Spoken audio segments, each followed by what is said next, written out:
Bom dia. Hoje nós retomamos o curso com um tema que é um pouco conhecido de vocês vão ver por quê. Na área de regressão, vocês já viram esse conceito, possivelmente na época de colégio. Nós vamos retomá-lo do ponto de vista mais estatístico e vamos colocar novos conceitos, e ele tem uma importância, além da própria técnica que nós vamos mostrar, que é muito aplicável para análise bivariada. Vocês vão ver que depois ela se desdobra em outras possibilidades estatísticas, que são as análises múltiplas. Então, regressão logística, regressão múltipla, análises multivariadas. Hoje nós vamos ver a análise bivariada, correlação e regressão, fazendo justamente a associação de duas variáveis. Vamos começar por um exemplo que é sempre uma boa forma da gente trabalhar, verificando a aplicação diretamente, né? Suponho essa ideia aqui.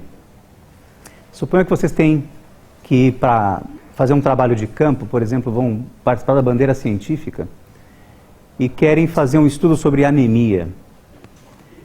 Para caracterizar a anemia, você depende de um laboratório bastante completo, hematológico, para fazer as medidas necessárias. Porém, existe uma técnica de mensuração de glóbulos vermelhos, especialmente, que se chama hematócrito. E por ela, você potencialmente poderia tirar o valor do número de hemácias, da hemoglobina, o que dispensaria uma boa parte da sua bagagem. Não precisaria levar na viagem um monte de recursos e equipamentos para fazer as dosagens em campo. Bastaria uma centrífuga pequena, uma microcentrífuga de capilar, e aí você poderia eventualmente tirar os valores outros se houver uma correlação matemática, uma função matemática que permita calcular hemoglobina, por exemplo, pela dosagem de hematócrito, tá? Então essa é uma proposição agora prática. Será que é possível nós fazermos isso? Será que existe uma associação quantitativa entre hematócrito e hemoglobina, entre hematócrito e contagem de hemácias, entre hematócrito e contagem de leucócitos? Como é que a gente poderia abordar esse problema? Então, está colocada a questão. Será que eu posso utilizar a medida de hematócrito para calcular outras medidas hematológicas? Vamos lá, precisamos verificar primeiro se existe uma associação entre essas variáveis. Se quando uma varia, a ideia é esta, quando varia a hemoglobina, será que o hematócrito varia proporcionalmente, de modo previsível? Será que eu posso fazer uma conta, uma fórmula, que ao variar a hemoglobina, eu tenho uma repercussão no hematócrito ou vice-versa?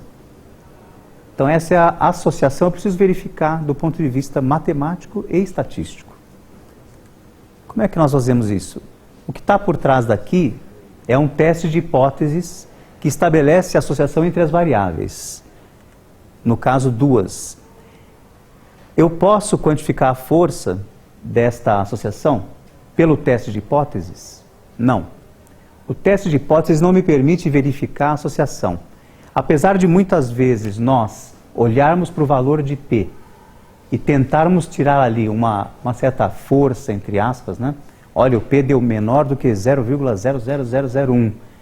Realmente existe uma diferença forte, uma diferença gritante, muito relevante. A gente põe adjetivos e números, mas na verdade, tecnicamente, eu não posso fazer isso. Eu não posso dar nenhum grau de intensidade pelo valor de P. Eu apenas sei que rejeito H0 ou aceito H0 pelo valor de P quando compara alfa. Portanto, não há uma intensidade, uma quantificação da associação. Portanto, o teste de hipóteses não serve para isso. O que a gente viu até agora não serve para ver força de associação. E a relação existente entre as variáveis também não fica dimensionada no ponto de vista matemático. Não existe uma equação que determina quando eu vario uma unidade de uma certa medida, a outra varia de quanto. Não existe essa equação no teste de hipóteses. Portanto, eu preciso de um outro tipo de técnica que não o teste de hipóteses para fazer isso, para medir a intensidade, a força de associação. Aqui está o nosso exemplo agora, sob a forma de uma planilha. Vamos entender o que nós temos aqui diante de nós. Reparem o seguinte. Aqui é o número do paciente. Nós temos 148 pacientes que foram amostrados dentro do ambiente do Instituto Adolfo Lutz. Esse aqui é um caso real, que eu participei do projeto. E nesses pacientes foi feita a medida de número de leucócitos. Leiam aqui, por favor, 10 a terceira. Isso aqui é igual a 1000, portanto, milímetros de mercúrio. A medida de quantidade de eritrócitos por milímetro cúbico, leiam aqui 10 elevado à sexta. Hemoglobina em gramas por decilitro. E o hematócrito, que é uma medida da proporção, da porcentagem de células que ocupa o volume sanguíneo. Repetindo, se eu tenho um certo volume sanguíneo, uma coluna de sangue, eu coleto sangue com anticoagulante, preencho um capilar, e nesse capilar eu tenho um certo volume, centrifugo, a fase sólida, ou seja, a fase celular, vai para uma das pontas do capilar, do tubinho de vidro capilar, e aquela proporção, o sobrenadante é a fase líquida, a proporção celular é o que a gente chama de hematócrito. Então, daquela coluna, que representa 100% do volume, eu tenho 40, 35, 45% de células. Então, quem já teve a oportunidade de pegar uma amostra de sangue e colocar no microscópio, vai ver que ele é forrado de células. Ele está nadando num volume líquido, mas uma fração importante, de 40% em geral, é de células hematológicas, que estão em circulação. Portanto, o hematócrito é uma medida mais fácil de se fazer. E a nossa pergunta é, será que eu posso calcular leucócitos se eu tiver hematócrito? Será que existe uma função matemática que correlacione essas duas medidas? Será que eu posso calcular o número de hemácias e eritrócitos, glóbulos vermelhos, a partir da medida de hematócrito? Entenderam então o problema? Esse é o nosso ponto. Eu tenho que buscar, verificar se existe associação entre hematócrito e cada uma dessas outras medidas, e se eu tenho uma fórmula matemática que calcula um pelo outro. Ok? É o que nós vamos fazer então agora. Primeira providência quando estou diante de um problema dessa natureza é verificar se as minhas variáveis são quantitativas. Então eu não posso fazer isso com qualitativas nominais, né? Veremos mais para frente que é possível fazer com as ordinais, com um teste não paramétrico equivalente ao que nós vamos mostrar aqui, ou seja, que permite verificar no ranqueamento se há correlação e a força de associação. Então, antes de começar a fazer qualquer conta, eu preciso verificar qual é a natureza da associação. Será que ele faz uma reta? Os pontos, quando eu faço um gráfico XY, um gráfico de dispersão, será que eu obtenho uma reta, que seria ideal aqui no caso, né? Quando um cresce, o outro cresce?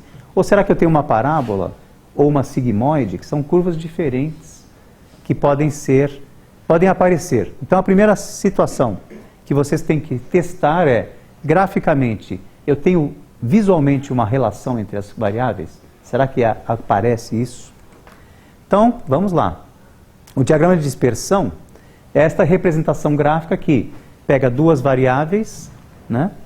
Eixo Y e eixo X, ordenada e abscissa, e plota, faz a colocação em gráfico no plano cartesiano das duas variáveis simultaneamente. Por isso que esta é uma técnica bivariada. Ela põe duas variáveis em comparação. E esse gráfico também é chamado de XY, e é o que nós vamos fazer agora, é mostrar hematócrito versus cada uma destas três variáveis, leucócitos, eritrócitos e hemoglobina. Aqui está o primeiro diagrama de dispersão. Hematócrito no eixo X, porque ele é que eu quero que seja a variável de medida em campo. Ele vai ser chamado aqui de variável independente, de modo arbitrário. Ele não é independente de fato, mas nesse momento será considerado como tal. Então, no eixo X, nós colocamos a variável independente. No eixo Y, nós vamos colocar a variável que nós vamos denominar de dependente. Ela que eu quero calcular a partir da variável independente. Portanto, aqui vocês têm a primeira representação, e o que ela me mostra? Aparentemente, quando varia o hematócrito, qualquer coisa pode acontecer com os leucócitos. Não existe uma tendência muito clara. Portanto, se o hematócrito é 45, o leucócito pode ser de 4.000 a 16.000. E isso aparece em qualquer situação de hematócrito. Portanto, já pela cara do gráfico eu vejo que não há uma relação. Eu não tenho muita expectativa de que vai dar uma relação nesta situação. Eu posso testar assim mesmo e vamos testar para ver se tem ou não tem relação. É o contra-exemplo, né? Quer dizer, aí o exemplo de que não vai dar relação nenhuma. Então, já antevendo para vocês o desfecho, eu pela cara da imagem, eu sei que não tem uma relação, uma correlação. Então, parece que não há realmente esta correlação. É uma análise, uma inspeção visual, já bastaria para eu me desestimular a prosseguir. Já no caso da hemoglobina, contra hematócrito, reparem que aqui a variação em torno de uma certa média, uma reta, aparece aqui. Há uma dispersão, alguns pontos muito fora da curva, né? Vocês reparem que não é perfeita a associação. Porém, já aparece um plano de trabalho com uma certa inclinação. Eu tenho uma reta, eu consigo desenhar uma reta mentalmente aqui, apesar de haver um certo ruído, uma certa dispersão desfavorável em torno dessa reta. Alguns valores seriam como se fossem aberrantes, fora da curva, né? Fora da reta. Mas, de qualquer forma, já me sinto estimulado a testar se há correlação ou não entre hematócrito e hemoglobina. E esta relação parece ser linear. Poderia aparecer um outro tipo de curva aqui, poderia aparecer uma parábola, uma sigmoide, uma curva exponencial.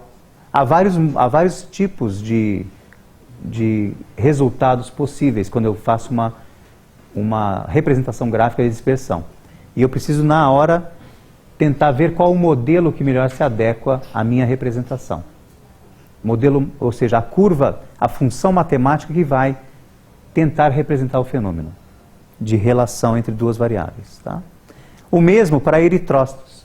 Reparem que aqui eu tenho um eixo bastante forte que puxa para uma função reta, para uma equação de reta, com os desvios, alguns valores que estão fora da curva.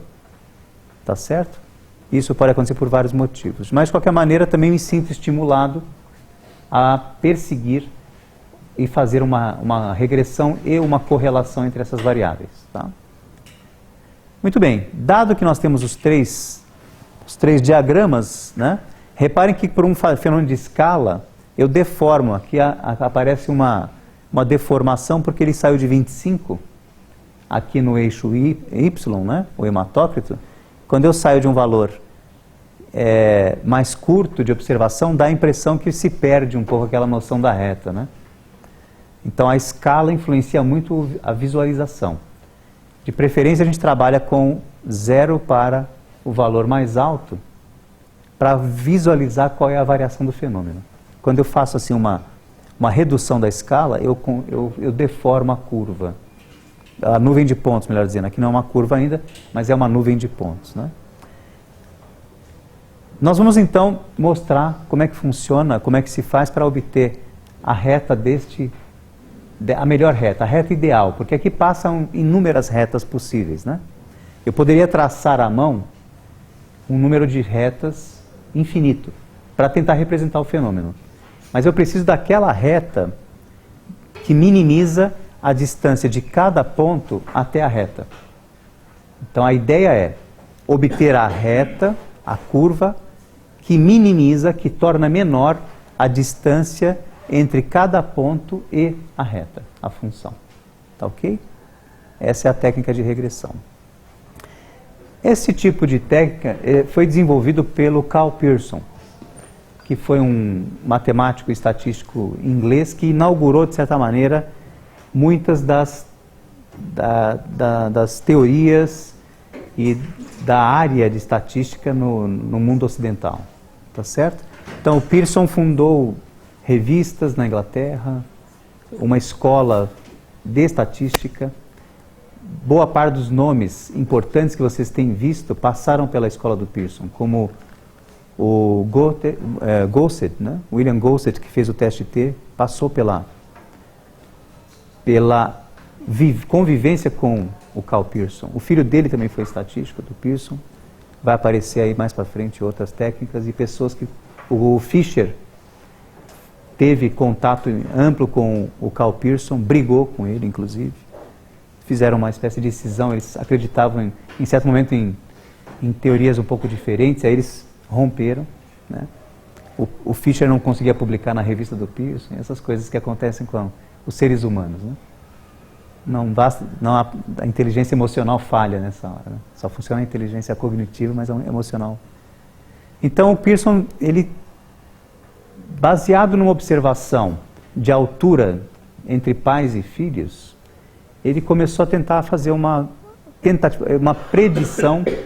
A ideia surgiu porque ele tentou prever a altura dos filhos dada a altura dos pais. O Pearson trabalhou muito com biometria. Ele queria tentar fazer correlações e relações das medidas dos organismos, né, vivos e do organismo humano, para disso tirar as médias de padrão populacional.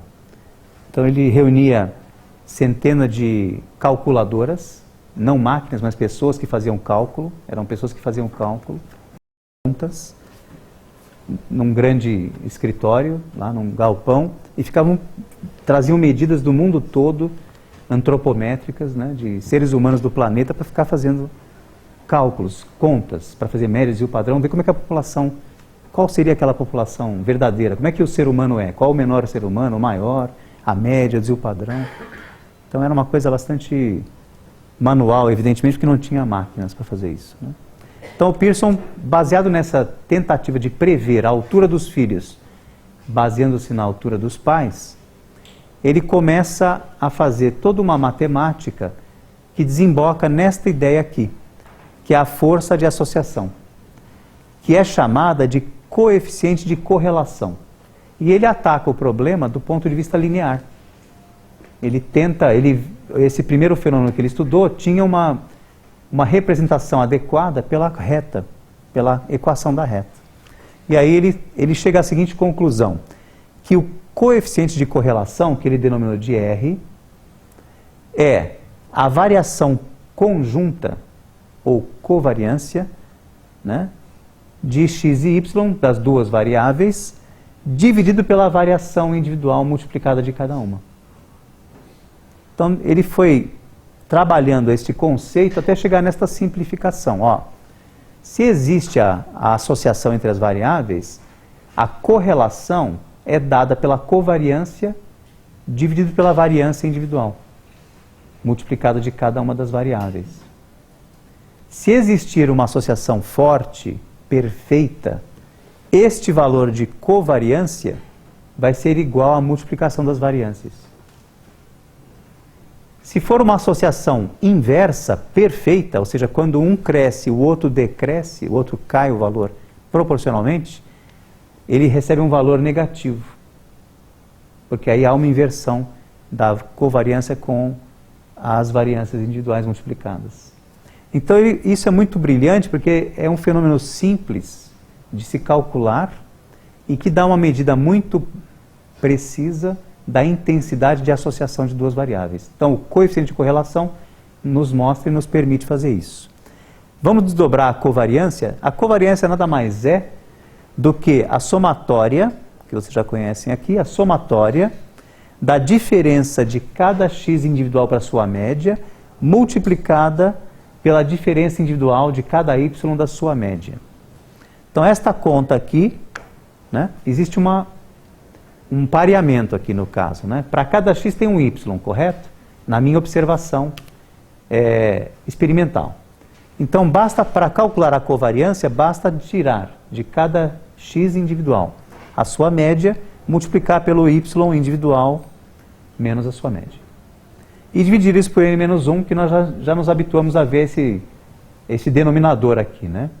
Tudo fica ponderado pelo tamanho da amostra, menos 1, que é a perda do grau de liberdade, porque eu calculei a média, né?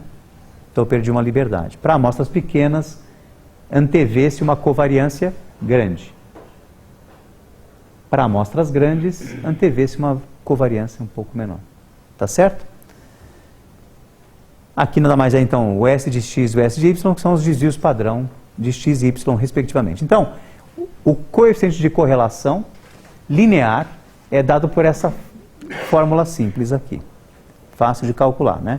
O desvio padrão nós já sabemos como calcular, é a raiz quadrada da variância de cada um deles. Né?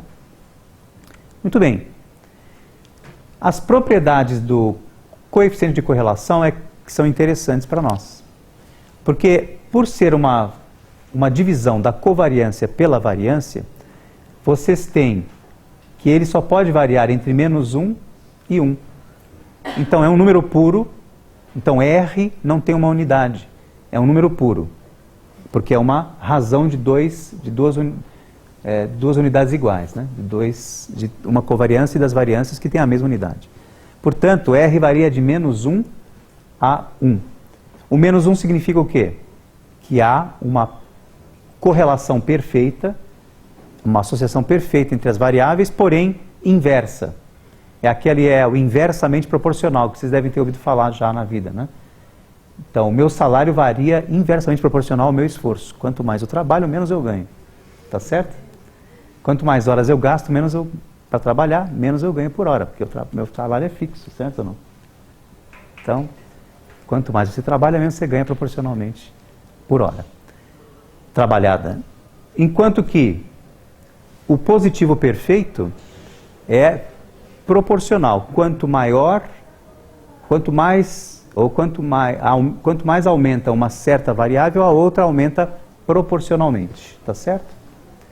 Então, há exemplos vários disso para a gente comentar na área médica, né? E passando pelo zero, ou seja, é um valor contínuo entre -1 e 1, mas que passa pelo zero. E o zero significaria não haver associação nenhuma. Seria a não associação perfeita, né? Nenhuma associação entre as variáveis. Não é previsível. Quando uma varia, eu não sei o que acontece com a outra. É imprevisível. Então, o coeficiente de correlação seria zero nesse caso. A associação, então, relembrando, linear negativa forte, é o inversamente proporcional. Quando o x aumenta, o y diminui e vice-versa. A ausência de associação linear, quando o R se aproxima de zero ou é igual a zero. E a associação linear positiva forte, quando o x aumenta, o y aumenta proporcionalmente na mesma medida. Tá certo? No caso aqui, nós podemos representar graficamente, pelo diagrama de dispersão, os vários tipos de R. A associação perfeita, todos os pontos experimentais estão alinhados numa única reta. Né? Difícil acontecer isso na vida real, de obter uma linha tão precisa, assim, tão perfeita.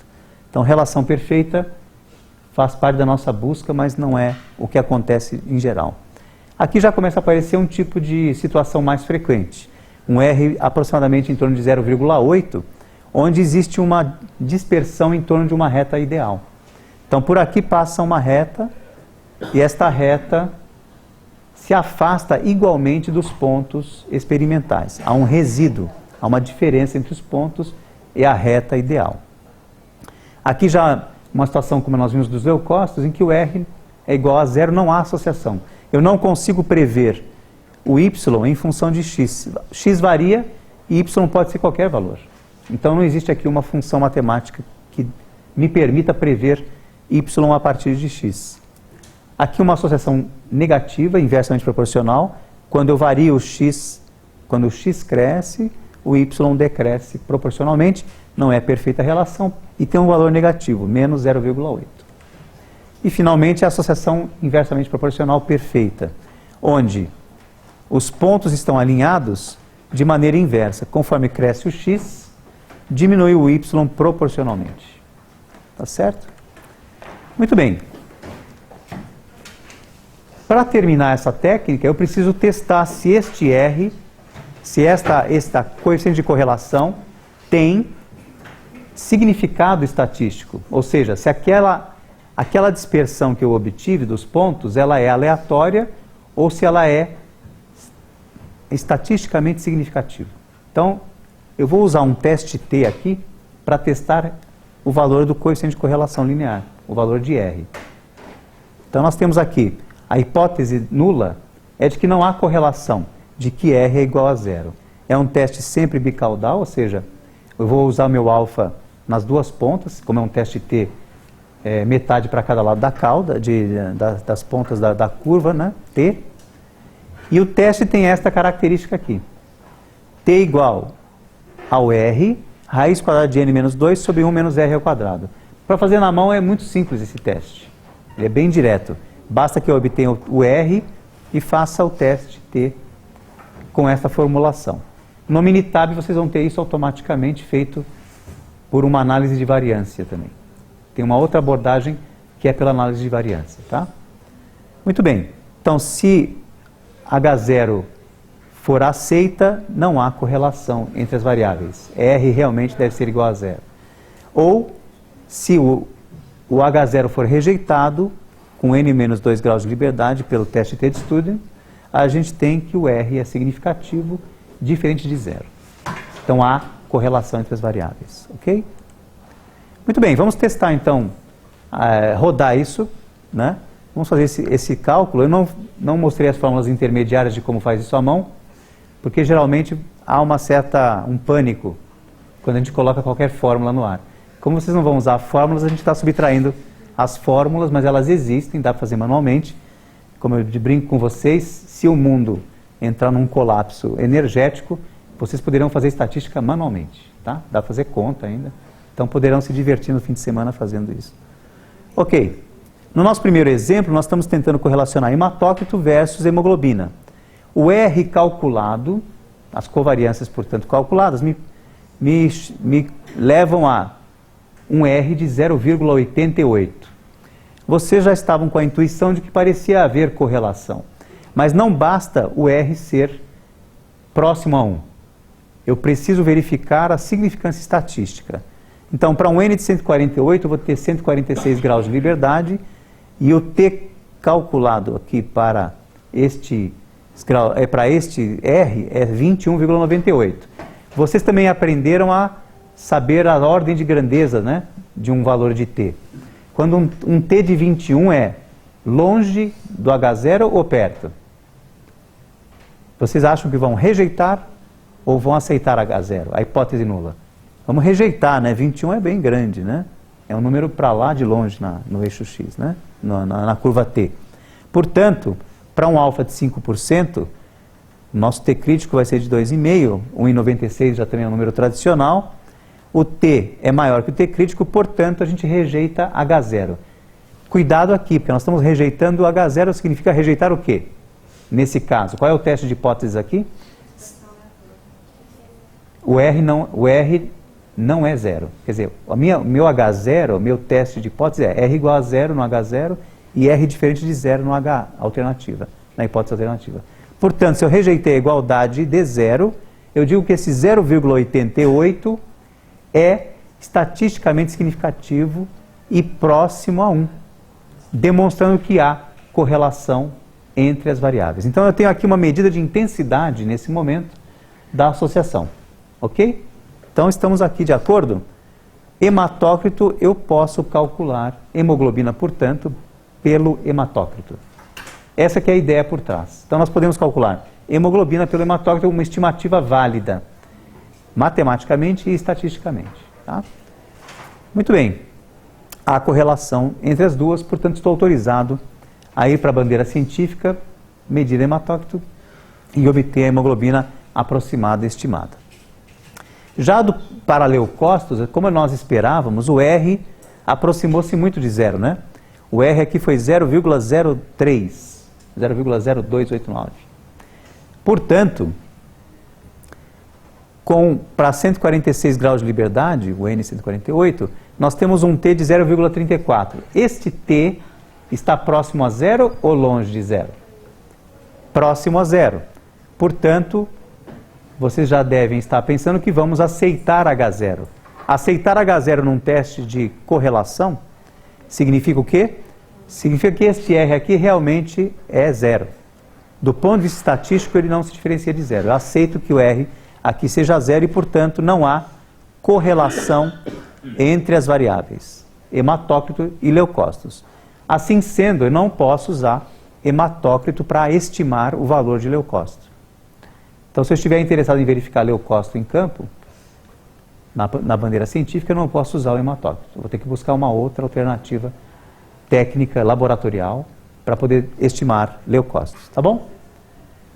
Agora falta que nós façamos o estabelecimento da relação quantitativa. Porque eu falei, eu posso então calcular hemoglobina pelo hematócrito. Mas como é que eu faço isso? Eu só tenho associação entre elas. Eu estou autorizado, sei que existe associação positiva, né? Eles se correlacionam de modo proporcional, mas qual é a equação da reta? Como é que eu obtenho a equação da reta? Vamos lá. Eu tenho modelos matemáticos para fazer isso. Nós vamos entrar numa outra esfera hoje, que não é da modelagem estatística, mas da modelagem matemática. Eu vou fazer um ajuste entre duas variáveis. Aquela nuvem de pontos que a gente plotou, eu vou buscar a melhor reta, a reta ideal, a partir de uma aproximação do cada ponto à reta ideal, por uma iteração matemática. Então eu vou fazer um modelo, meu modelo é a reta. A modelo matemático é a reta. Nesse caso vou mostrar sim, mas é possível fazer de outras naturezas. Nós hoje vamos mostrar a relação linear. O Minitab e outros softwares fazem relações exponenciais, sigmoidais, com o método de mínimos quadrados. O método é similar, só que a curva é diferente. A equação é que muda. Muda a função matemática, mas a técnica é muito parecida. É dos mínimos quadrados, tá bom? A reta é a curva mais simples de trabalhar. A parábola, exponencial, aí já entra um pouquinho pior de fazer a conta, mas o computador faz isso de maneira rápida e sem dor para nós, né? Então, nós vamos analisar o nosso fenômeno pelo modelo da reta. O modelo, então, para que nós vamos ajustar é a reta. E eu vou poder fazer a predição daí para frente. Dado que eu tenho um hematócrito, qual é o valor de hemoglobina estimado? Dado que eu tenho o hematócrito, qual é o valor do número de eritrócitos, que também dá correlação. Então, está aqui. A ideia é essa. A partir dos pontos experimentais, que estão aqui representados pelos esses pontos pretos, traçar uma reta que aproxime, que minimize a distância de cada ponto do valor da reta. Ok? Então, como eu disse, nós vamos arbitrariamente escolher o hematócrito como variável independente. Porque é ela que eu vou medir. Tenho interesse em medir em campo de forma independente.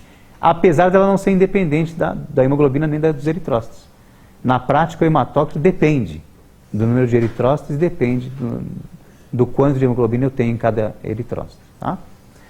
Mas aqui no caso, para minha conveniência, para nossa conveniência, nós vamos trabalhar hematócrito no eixo X como variável independente e no eixo Y a hemoglobina como variável dependente. Agora, como é que eu traço essa reta matematicamente? Na mão, a gente vai ter um erro maior. A gente vai se aproximar, mas não vai ser uma reta ideal. Para quem trabalhou em laboratório como eu, a partir dos anos 70, sabe muito bem que a gente construía curvas de calibração na mão, com papel milimetrado, com os pontos experimentais, e pegava uma régua e traçava a reta para tirar os valores das análises bioquímicas, por exemplo. Então você media absorbância versus a concentração de um padrão de glicose. Fazia 5, 6 padrões de glicose, media no aparelho, anotava as absorbâncias e construía um gráfico assim, na mão, porque não tinha como fazer. Não tinha computador, e saía bem, quer dizer, era uma estimativa razoável do valor de glicemia, mas já tinha um erro de partida, que era o erro de construir a reta. A reta ideal era próxima à ideal, porque ela era visual só. Hoje a gente consegue fazer isso de uma maneira muito mais apropriada, e as calibrações são feitas inclusive automaticamente nos equipamentos que usam esse tipo de técnica. Não só para a reta, mas para as curvas eventualmente exponenciais ou sigmoidais, né? Então vejam que o mundo mudou. Vocês nasceram numa outra época em que tem um número de... a precisão aumentou, a qualidade do serviço aumentou. Então nós temos hoje instrumentos muito mais rigorosos de medida, né? Não há tanta aproximação, mas ainda assim resta um certo grau de incerteza, evidentemente, né? Reparem que a anatomia de uma reta passa pela definição de dois parâmetros. A inclinação da reta em relação ao eixo da abscissa, ao eixo x, e o intercepto desta reta no eixo y. Com esses dois parâmetros, eu defino uma reta. Eu posso escrever a equação, finalmente, então, da reta, que é y igual a este intercepto mais a tangente deste ângulo vezes o valor de x. Então está feita. A equação da reta é que eu acredito que muitos de vocês viram no passado, não é? Porque já viram, vocês viram até parábola, inclusive, a equação de segundo grau, né? A equação de primeiro grau é a equação da reta. Então, no caso, y igual a intercepto, onde ele corta o eixo y, mais a tangente do ângulo que esta reta forma com o eixo x, vezes o valor de x. Então está aqui.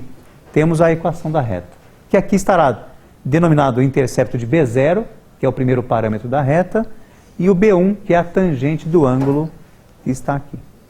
Ok? Então a reta já é conhecida de todos nós, né? Como é que eu faço isso agora matematicamente, então? Eu tenho que obter apenas os parâmetros da reta, é o que me importa.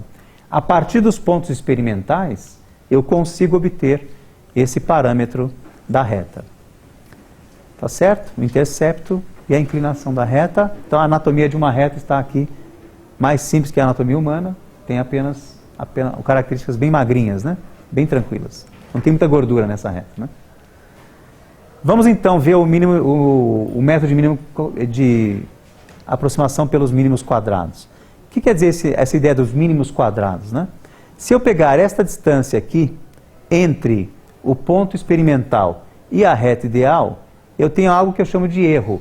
Vocês já se acostumaram a ouvir a palavra erro como tradução de desvio, tá certo? Então, em estatística, a gente usa a palavra erro, não para dizer que a gente errou, que, puxa vida, o cara é incompetente, errou. Não, não é essa a ideia. O erro significa desvio. Então, esse desvio, este erro, é o que eu quero minimizar. Se eu fizer a reta um pouco mais inclinada para lá ou para cá, eu vou ter erros diferentes em cada um dos pontos. Esta distância, então, que é o meu erro, é o que eu quero minimizar. E a solução passa por verificar a somatória destes erros ao quadrado. Então a técnica nada mais é do que ficar medindo isso. Se eu quiser fazer à mão, eu fico medindo o erro, anoto a distância, multiplico ao quadrado e somo. E faço isso para cada ponto. Quando eu conseguir uma reta que dê o menor valor somatório, eu obtive o meu sucesso, a reta ideal. Claro que fazer isso à mão, com 3, 4 pontos, razoável. Com 100 pontos, 148 pontos, começou a ficar chato, né? Vou perder muito tempo fazendo isso. Mas existem maneiras matemáticas mais rápidas de fazer isso. Se eu considerar aqui este y, a equação da reta, b0 mais b1 vezes x, eu consigo obter a inclinação da reta me valendo das médias e dos valores individuais dos pontos experimentais, matematicamente. Eu não preciso desenhar a reta e tentar minimizar na mão. Eu posso ir direto calcular o B1, que é a inclinação da reta, a partir desta formulação. Não se preocupem, isso aqui está dado para vocês terem uma noção do que é feito no computador. E aí, para tirar o intercepto, basta que eu pegue o valor médio, eu inverto aqui, faço a equação, né, passo o B1 para lá, vezes x, então eu tenho que o intercepto B0 é igual à média de y, menos aquele B1 que eu já calculei, vezes a média de x. Então, matematicamente, é muito simples fazer isso. É possível, é viável. Se eu tiver uma planilha eletrônica, eu faço isso. Não vamos precisar fazer isso no Minitab, porque ele faz já no algoritmo dele, não preciso fazer nada disso lá. Então, está pronto. Estamos já com o nosso B1 e B0, os dois parâmetros da reta calculados. Uma vez tenho isso, eu tenho a reta. E posso sair calculando agora os valores de hemoglobina, por exemplo, a partir do hematócrito já medido no paciente. Tá? Então está aqui. Se a minha equação de hemoglobina em função de hematócrito, hemoglobina em função de hematócrito, é esta aqui, ó, intercepto 4,2 mais a tangente do ângulo de inclinação 0,24 vezes o hematócrito. Então, se eu tiver um hematócrito de 40%, a minha hemoglobina vai ser de 13,97. Então eu já posso ir a campo com esta formuleta aqui, viajo para a bandeira científica e vou só medir o hematócrito e estimar a hemoglobina dos pacientes, dos indivíduos da população visitada. Simples, né? Ou seja, eu não preciso levar todo um equipamento para medir hemoglobina, eritrócitos. Eu saio com uma centrífugazinha, capilares que são portáteis, pequenininhos, vou de casa em casa com a centrífuga e meço lá, colho na ponta de dedo, inclusive, uma coleta simples, e pronto, resolvi. Eu posso fazer um estudo, um screening, né, para, no caso, anemia, de maneira simplificada, em campo. Estou longe do HC, estou longe do nosso centro terciário, e eu de um laboratório mais desenvolvido, e posso fazer uma medida válida para estimar a anemia na população. Fica a ideia para vocês aí fazerem um projeto assim, tá vendo? Quando forem escrever o projeto, por favor, lembrem de me colocar. Ok. Então, para estimar uma variável em função de outra, pela reta, vocês já sabem fazer. Ok? Se eu inverter a lógica, e isso é muito importante agora vocês prestarem atenção, é preciso saber quem é X e quem é Y, quem é independente e quem é dependente. Porque se eu fizer ao contrário, a hemoglobina é independente, a equação da reta muda um pouco, porque eu vou ter um gráfico XY diferente, o hematócrito na ordenada e a hemoglobina na abscissa. E a equação fica assim, os parâmetros mudaram bastante, né?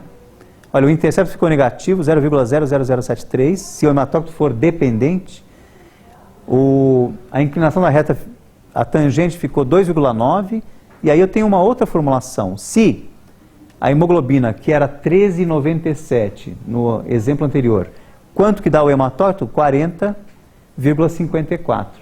O que vocês reparam aqui?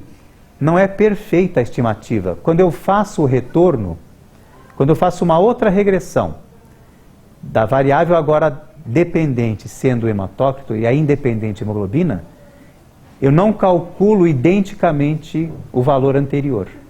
Eu não recupero os 40% perfeitamente, mas recupero de uma maneira bastante próxima.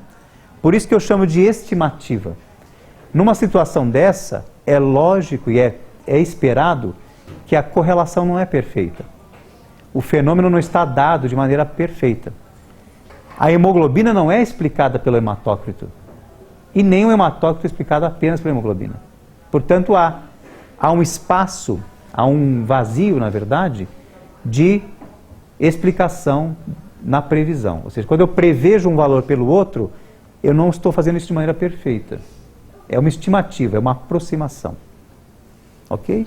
Então temos que ter isso em mente. Por quê? Porque você não pode confiar apenas de que isso seja um valor exato. Ele não é exato, mas é uma estimativa útil para ser usada, por exemplo, na situação que a gente colocou. Aqui entra um outro coeficiente, que é o coeficiente de determinação. Aquilo que eu falei agora há pouco foi, se o meu R é 0,88, quer dizer que falta um pouquinho para explicar tudo, né? Se o R da hemoglobina, da correlação entre hematócrito e hemoglobina é 0,88, falta explicar um pedaço. E esse pedaço é dado por este coeficiente de determinação. Quanto que é explicado pela reta de regressão do meu fenômeno entre duas variáveis. Então, a proporção de variabilidade de Y, que é explicada pelo modelo, nada mais é do que o R ao quadrado. Então, se eu elevar o R ao quadrado, eu tenho a proporção de quanto aquela técnica de regressão explica a variação da hemoglobina pelo hematócrito. Tá? Então, essa é só uma maneira da gente dizer assim, olha, se o meu R quadrado é 70%, quer dizer que a hemoglobina é explicada pelo hematócrito 70% dela, e não tudo. Se é 90%, a estimativa é melhor ainda. Ou seja, eu explico aquela variável pela outra em 90%. Fica faltando um pedacinho, ou seja, há uma margem de erro, uma margem de variação ainda esperada, não é exato o valor. Tá? O R varia, o R ao quadrado, como ele é o R ao quadrado, ele varia de 0 até 1. Lembra que o R varia de menos 1 a 1? Portanto, se eu elevar ao quadrado R, vai variar de 0 até 1. Ok? Então, o R de 90% significa o quê? Que 90% da variação de y pode ser explicada pela equação da reta obtida. Ok? Isso é muito importante, que nós vamos usar esse R ao quadrado, esse coeficiente de determinação, em análises como as regressões múltiplas. Tá? Ele é importante. O coeficiente de determinação pode ser calculado manualmente por esta formulação aqui, ó. A variação dy contra a média de y ao quadrado pode ser desdobrada nestas duas aqui, que é o resíduo, aquele y experimental residual, né, ao quadrado, mais o y de cada i ao quadrado. Quer dizer, o valor médio, o valor estimado e os valores observados. A reta, esse y aqui, y circunflexo, y chapéu, é o valor estimado da reta. A reta gera um valor estimado para cada x. Portanto, tem uma diferença entre o valor estimado e o valor observado na experiência. Tá? Muito bem. Está aqui de novo para vocês o que nós obtemos. Essa soma total dos quadrados é igual à soma dos quadrados da regressão e à soma dos quadrados dos erros, em relação à reta. O erro é esse desvio de cada medida de uma reta, da reta inclinada contra uma reta cujo R seria 0, tá? Muito bem. Então, nada mais é o R ao quadrado do que a variação da regressão pela variação total. Ok? Muito bem. No nosso caso, o hematócrito versus hemoglobina dá um coeficiente de determinação de 0,774 ou 77,4%. Então, a hemoglobina pode ser estimada com uma explicação do hematócrito em 77%. Fica faltando quase 23%, então, de variação a ser explicada por não ser perfeita. Então, está aqui o resumo da nossa ideia. Ok? 77,4% das variações das medidas de hemoglobina podem ser explicadas pela variabilidade na proporção dos hematócritos, dada pela reta de regressão. Ok? Muito bem. Falta, portanto, quase 23% para explicar completamente, que é dado, então, por outros fenômenos. Por isso que, muitas vezes, a gente tem que lançar mão de técnicas multivariadas. Uma variável não explica a outra perfeitamente, quer dizer que tem outra variável que tem que entrar na equação para explicar, para melhorar esse coeficiente de determinação. E essa é uma das formas que a gente usa para ir acrescentando variáveis novas para melhorar o R ao quadrado, o coeficiente de determinação, e, portanto, explicar a variação de uma certa variável completamente. Para usar a regressão linear, eu tenho que respeitar alguns pressupostos. Tá? Como tudo em estatística, esta é uma técnica que foi desenvolvida para variáveis aqui quantitativas. Então, a variância de y é igual para cada valor de x, ou seja, essa variância é uma variância que não pode ser muito alterada ou disparatada. Os valores de y têm que ser independentes, no meu caso, da experimental. Eu não posso ter valores de y duplicados. Se o mesmo paciente entrar 2, 3 vezes na minha amostragem para calcular o meu valor, a minha reta. Isso levaria a um peso, ele puxa, aquele paciente passa a puxar muito forte a curva. Porque quanto mais valores repetidos num certo ponto, mais eu tenho um poder de atração da reta para aquela curva, para aquela região do plano cartesiano. A variância de erros também tem que ser similar, homogênea, né? Você já tem visto que a homogeneidade da variância importa muito. Variâncias muito díspares resultam em um fenômeno não preditivo, não previsível. Os erros também têm que ser independentes. Assim como os valores de x, os desvios não podem ser multiplicados ou replicados de maneira a tornar dependente a relação entre eles. Isso aqui é muito importante. Essa eu peço especial atenção de que eu não posso estender a reta para além dos pontos experimentados. Se eu tive um valor de hemoglobina que variou entre 9 e 15, eu não posso fazer um cálculo de hemoglobina 16, porque eu não sei o comportamento daí para frente. Eu não tenho evidências para estender a curva além dos limites testados. Então, o meu experimento tem que estar restrito àquela área observada. Eu não posso esticar a reta indefinidamente. Tanto que não haverá sentido calcular uma hemoglobina de 3. Estimar uma hemoglobina de 3, qual será o hematócrito disso? Eu não tenho, nunca vi ninguém com hemoglobina de 3. Então, eu não posso estender a reta além dos seus limites experimentados. Outra coisa importante, muitas vezes um bom ajuste não garante a previsibilidade. Vocês viram que há resíduos, né? Há pacientes naquela curva que estão bem estão bem longe da reta. Portanto, nós não podemos nos fiar cegamente, não podemos acreditar cegamente na reta que você construiu. Porque há valores que podem ser díspares. E aí há distúrbios diferentes, né? Há doenças que causam variações não previsíveis e que não estavam sendo, então, contempladas no meu experimento. Então, a previsibilidade não está garantida. Os outliers, como a gente comentou, valores fora da curva demais, eles puxam a inclinação de maneira exagerada. E é preciso reconsiderar, quando está se calculando uma reta de regressão, é preciso considerar muito bem se aquele valor mereceria ser repetido, por exemplo. Será que foi um erro de laboratório? Será que aquela pessoa tem uma doença, uma leucose, né? Um processo oncológico que tem multiplicação de células exageradas e aquilo está dando um hematócrito muito aberrante? Então, ele não está na variação habitual da população. O outlier, aquele ponto que cai fora da curva, tem que ser visto com muito cuidado, porque ele puxa a inclinação para a direção dele. É um valor muito disparatado, ele vai inclinar a reta, atrair a reta para a direção dele. E deforma o fenômeno que eu estou estudando. Então é preciso considerar se ele entra ou não, com muito critério, né? Ok. Cuidados adicionais.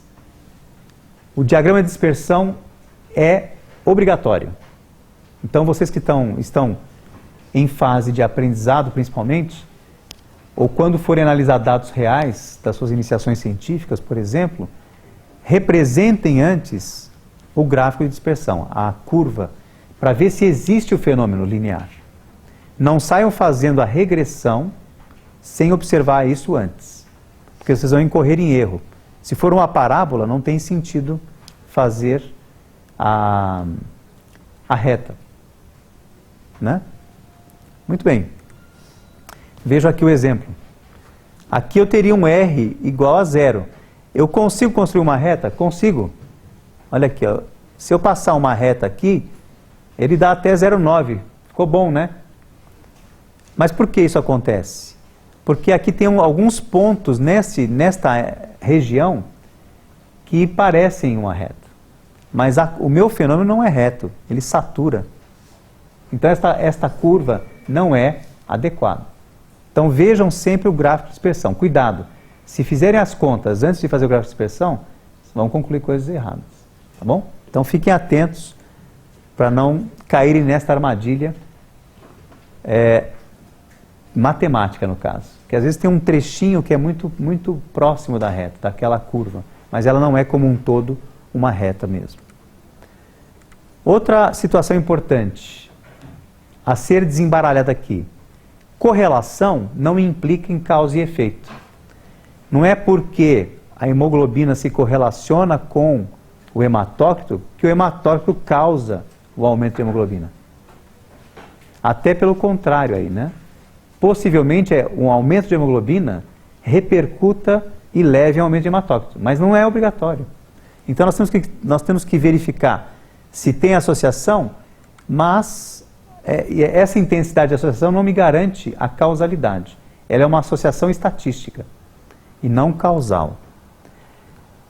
Para que haja causalidade, eu preciso começar a testar algumas outras situações. A reprodutibilidade. Eu preciso experimentar mais, fazer experimentos em que eu vario aquela medida e vejo se ela acompanha de fato temporalmente. Se há temporalidade também, que é um outro fenômeno, né? Tem que ser específico, eu só tenho que garantir que variando só aquele eu causo o outro, a outra variação. Então, quando eu faço uma medida variar, por exemplo, se eu aumentar a glicemia, pego um experimento animal e vou aumentando a glicemia do animal, vou dando soluções hipertônicas para ele, para induzir coma, só aquilo pode variar naquele momento. Então ele tem que ser muito específico para ser causal o fenômeno, né? A temporalidade, como eu antevi para vocês aqui, já tinha adiantado, a causa tem que vir antes do efeito, senão não é causa. Então, num experimento, tem que garantir e tem que verificar se existe temporalidade. Nós precisamos ver se há gradiente dose e resposta, se aumentando a dose, eu vou ter um efeito biológico proporcional e até que ponto ele vai, para garantir critérios de causalidade. Oi? Se eu tiver um R de 1 ou menos 1, Sim. eu vou poder garantir a causalidade? Não. Você tem associação. Você nunca fala em causa quando você calcula o coeficiente de correlação. Ele apenas vê a força de associação. Eles podem ser fruto de uma outra causa, na verdade. Pode haver uma terceira elemento que não está considerado, que causa os dois. Então, na prática, eles estão associados. Mas quem causa é um terceiro fator. Tá? Oi? E a associação pode significar o quê? Além de causa e efeito? Não. Então, causa e efeito é a última coisa que você vai pensar. Sim, mas ela... A associação quer dizer que quando uma varia, a outra varia também. Você pode calcular uma pela outra. No caso aqui, nós estamos interessados em verificar se existe associação entre duas variáveis, se quando uma varia, a outra vai junto. Isso é importante porque eu posso, por exemplo, fazer uma conta daquela natureza, tirar o hemoglobina pelo hematócrito. Isso pode ser conveniente, né? Então, a associação não é causalidade. É justamente o que eu estou dizendo aqui para vocês agora. A associação não é causalidade. Coerência, né? Haver conhecimentos correlatos que me levam a formular causalidade. Ou seja, outras, e aí, logicamente, fazer experimentos para que eu possa chegar a essa conclusão, né? Uma vez que eu detectei a associação, eu posso fazer experimentos com isso e verificar efeitos similares por analogia para fechar, portanto, esses critérios de causalidade. Ok? Isso é muito importante. Então, de hoje em diante, falou em associação, vocês param na associação. Causalidade é muito mais complexo de se determinar. Demanda experimentar, verificar a temporalidade, todos esses critérios aí. Que aí é um estudo um pouco mais amplo, mais demorado, e muitas vezes é muito difícil chegar à conclusão de causalidade.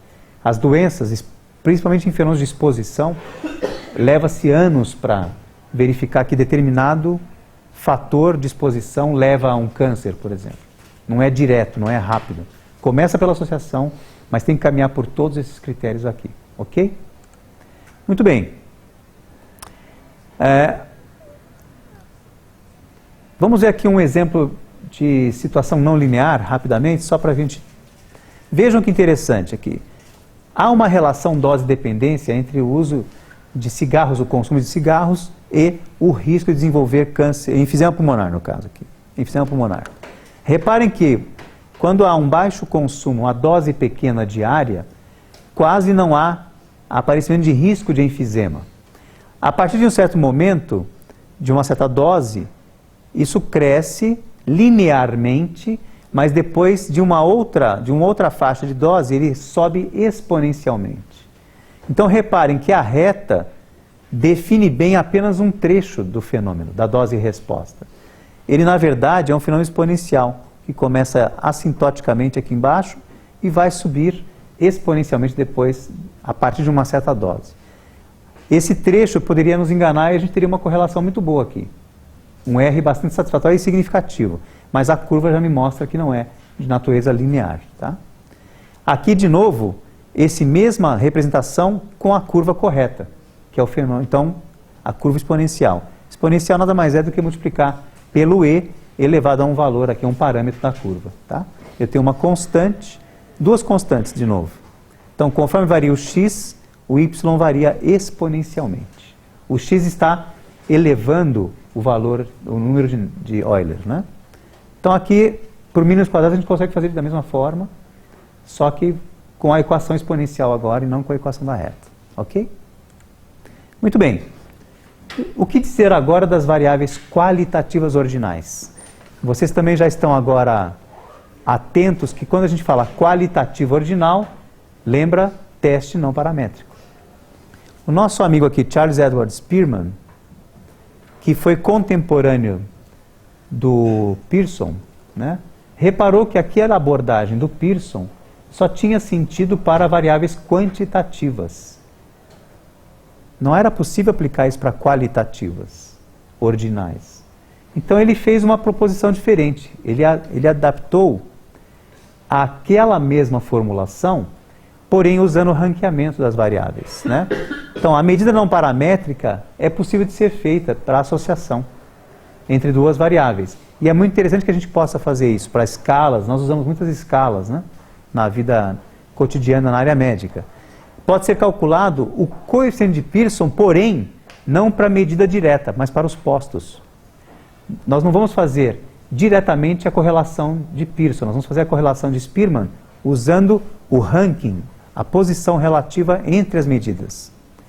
E aí surge o coeficiente de correlação de postos de Spearman, cujo H0, e aí nós usamos uma letrinha diferente aqui, ele propôs para diferenciar-se do R, já tradicional naquele momento, do Pearson, ele propõe a letra grega Rho. Então, se Rho, coeficiente de correlação de Spearman, é igual a 0, nós temos então a hipótese nula e a hipótese alternativa Rho diferente de 0. Né? E por interessante que pareça, nós vamos rodar o mesmo teste T. Então, ó, o que muda aqui é que vai ser colocado em ordem crescente os valores e vai se colocar postos para as medidas, e não mais a medida original. Então tudo funciona como no teste de Mann-Whitney, por exemplo. Coloca numa fila, estabelece o ranking do primeiro ao último, os empates vai colocando os intermediários, e no final roda-se o próprio Pearson. Então no final das contas é um Pearson só que dos rankings, das posições relativas. Então foi uma ideia bastante singela, brilhante, né? E que resolve bem para qualitativas ordinais. Tá bom? O Pearson xingou mesmo. O Pearson ficou bravo com isso. Porque foi uma sacada que o Spearman deu, passou para a história o Spearman, né? O Pearson era um homem muito ciumento. Certo? Então ele não gostava de concorrência. Ego gigante. Parecia... Né? Então tá bom. Vamos lá. Então nós temos aqui de novo uma situação apenas para vocês entenderem o que nós estamos falando. Quando eu tenho uma medida qualitativa, né, qualitativa ordenável, como essa aqui, às vezes numa correlação que é perfeita, linear, se eu rodar o Pearson ou os rankings pelo Spearman, eu vou ter o mesmo valor de Rho e de R, quando é muito perfeito. Agora, numa variável qualitativa ordinal, eu posso ter uma associação, a qualidade está presente, né? Existe uma qualidade aqui de associação, existe uma associação, mas ela não é linearmente perfeita pelo Pearson. E ela no ranking, ela fica perfeita. Ou seja, quando aumenta a escala de Osserman, por exemplo, aumenta uma outra escala em proporção. Perfeitamente, com o Rho igual a 1. Então, para nós, quando eu estou vendo a qualidade da associação, mas não a quantidade, como no Pearson vê. Eu tenho uma quantidade boa no Spearman. Ela tem uma força de associação perfeita, apesar de não estar linear. Porque no caso não é mais a reta que me interessa. Eu não vou ter uma equação de reta aqui. É importante lembrar que eu rodo o Pearson quando eu faço o ranking, mas não tem equação de reta. Não dá para calcular uma escala pela outra. Apenas eu digo que tem uma força de associação, uma intensidade de associação. Ok? Para operacionalizar o Spearman no Minitab, nós temos que ranquear cada variável. Então nós temos que fazer o ranqueamento, produzir o gráfico de dispersão e calcular o coeficiente de relação de postos de Spearman. No Minitab fica mais ou menos assim. Vocês têm que fazer o ranqueamento, né, da variável, cria uma nova variável rank da soma, e aí vocês vão fazer um cross tabulation para verificar as duas ranqueadas, para ver como é que é ele parece um Q quadrado aqui, mas não é um Q quadrado, tá?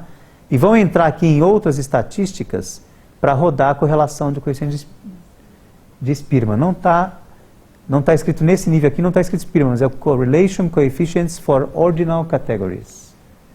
Então você vai entrar no Cross Tabulation para rodar essa solução. E vai procurar em outras estatísticas, Other Stats, o Correlation Coefficients for Ordinal Categories. Tá? Então a solução do Spearman vai passar por esse jeito aqui. É possível fazer também pelo Pearson, né? Esse aqui é o scatter plot de duas variáveis qualitativas, né? Reparem que, como elas são qualitativas, os rankings, né, estão um contra o outro, e aqui parece que quando uma cresce, a outra cresce. Mas não é uma associação linear aqui, mas é uma qualidade que eu estou vendo. Tá certo? Opa! Muito bem. Dúvidas? Oi, diga, Marina. Eu entendi nos modelos não lineares. Sim. Eu entendi o que tem que fazer. Não. Tudo igual, só que aí na hora... Não, no Spearman, quer dizer. Você faz tudo igual, só que ao invés de usar a medida da escala qualitativa original, eu ranqueio aquela medida. Não, professor. No Pearson mesmo, nos modelos não lineares. Não. Então, no não linear, você tem uma equação diferente da reta. Então você vai calcular... Você tem que usar tudo em função daquela equação nova. Vai usar o R e tudo, só que Isso. você tem uma função linear, você vai Isso. usar... É mais difícil desenhar, por exemplo, um exponencial para fazer os resíduos, né, da mão. Mas matematicamente funciona da mesma maneira. Eu tenho a equação exponencial e cada ponto experimental distante daquela curva que surgiu. Aí você tem que fazer isso interativamente, tem um algoritmo no computador, né, computacional, que faz isso. E aí resolve. Oi, os parâmetros. Tem a função da reta, dá para fazer ajustes também outros. É. Não como regressão, ele não faz esta regressão. Ele consegue fazer modelos, você tem que escrever um modelo para ele, para ajustar.